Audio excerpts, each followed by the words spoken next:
नमस्कार दोस्तों, कृषि ज्ञान में आपका स्वागत है। किसान भाइयों, आज हम बात करने जा रहे हैं गन्ने की फसल यानी गन्ना 0238 के बारे में। गन्ना 0238 लगभग ये समाप्त हो चुका है। कुछ किसान भाइयों ने इसको बिल्कुल ही खत्म कर दिया है। यानी इस गन्ने में जब से ही कैंसर रोग लगा है, किसान भाइयों की परेशानी को सबब बन गया। उनको बहुत लंबा नुकसान हुआ, इसलिए उन्होंने गन्ना 0238 करना ही बंद कर दिया। लेकिन गन्ना 0238 एक ऐसी वैरायटी थी, इससे ज़्यादा पैदावार देने वाली वैरायटी आज तक नहीं है और सबसे अच्छी वैरायटी मानी जाती थी गन्ना 0238। इससे किसान भाइयों को अच्छा मुनाफा होता था, अच्छा लाभ होता था। लेकिन कुछ किसान भाइयों ने इसको करना ही बंद कर दिया, क्योंकि इसमें जब से कैंसर रोग लगा है। लेकिन कुछ किसान भाई आज भी इसकी खेती कर रहे हैं, गन्ना 0238 को कर रहे हैं और कौन कौन सी दवाइयों को लगाकर इसको बचा कर रखते हैं और कौन कौन सी दवाइयों को लगाकर ये बहुत अच्छी खेती गन्ना 0238 की वैरायटी को कर रहे हैं।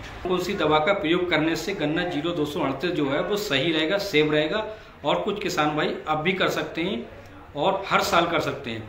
सबसे पहले हम बात करते हैं किसान भाइयों, अगर जिन किसान भाइयों ने गन्ना 0238 साल 2 साल पहले से ही ख़त्म कर दिया है, अगर उसको वो करना चाहते हैं तो सबसे पहले उस दवाओं के नाम को नोट कर लें कि कौन कौन सी दवा का प्रयोग करना सबसे पहले ज़रूरी होता है, जिससे गन्ना 0238 में किसी प्रकार की कोई समस्या नहीं आएगी और जिसकी हम पैदावार भरपूर ले सकते हैं। सबसे पहले जब हम गन्ना 0238 की बुवाई करें तो उसको बीज को उपचारित हमें कर लेना चाहिए। बीज को उपचारित किस चीज़ में करें किसान भाइयों? हमें एक अच्छे फंगिसाइड जैसे कार्बेंडाजिम, मैनकोजेब का जो फंगिसाइड होता है, इसमें हमें उपचारित कर लेना है। उपचारित करने के बाद इसकी हमें बौनी कर देना है। बौनी करते समय हमें पिप्रोनिल 40% पिप्रोनिल का प्रयोग जरूर करना है। इसका हम प्रयोग करने से जो गन्ना है सही तरीके से सेव रहेगा। अब जैसे ही गन्ने 1 महीने की फसल हो जाएगी, गन्ना 1 से 1.5 फीट का हो जाएगा, तब किसान भाइयों हमें कौन सी दवा का प्रयोग करना है।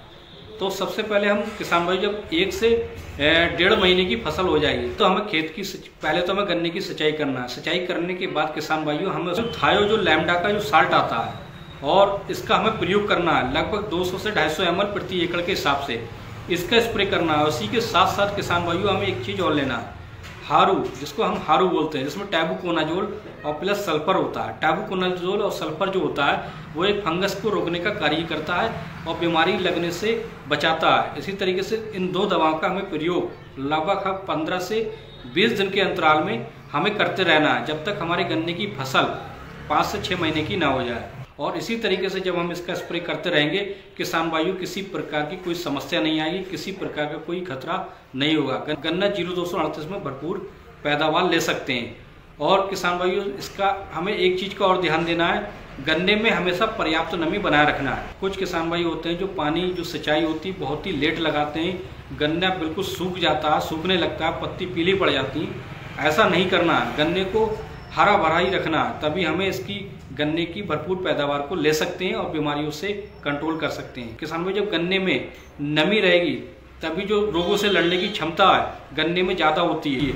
और इसी तरीके से हमें किसान भाइयों इसी प्रोसेस को हमें लगातार करते रहना है। अब इस प्रोसेस को करते रहेंगे किसान भाइयों, लेकिन इसका खर्चा थोड़ा ज़्यादा आएगा। लेकिन किसान भाइयों हमारा गन्ना 0238 को हम सही काट सकते हैं, सही पैदावार ले सकते हैं और इसी तरीके से हम गन्ना 0238 को दोबारा से कर सकते हैं।